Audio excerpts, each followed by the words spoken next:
Hello' guys, তো মোৰ দেউতা নাই, তাৰ কাৰণে মই দেউতাৰ কাৰণে এটা গান লিখিছিলোঁ। তো সেইটো গান অকণমান গাই দিম আপোনালোকৰ মাজত।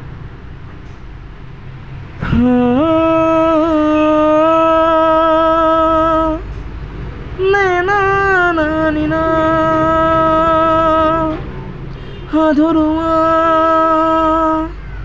সপোন সাঁচি ৰখা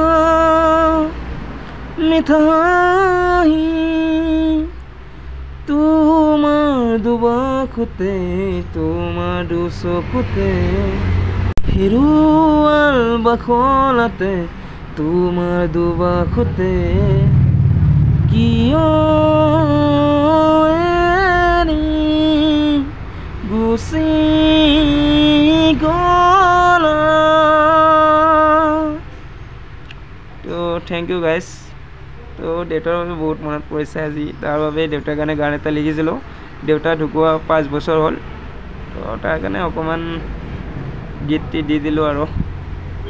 তো আপোনালোকে গানটো শুনিব চাগে। মোৰ কিন্তু ভইচটো ইমান ভাল নহয় দেই, তথাপিতো মই গানটো এইকাৰণে কাকো দিয়াও নাই বা কাৰো আগত প্ৰকাশো কৰা নাই, কাৰো আগত গাও নাই। তো আজি ইউটিউবত গাই দিলোঁ।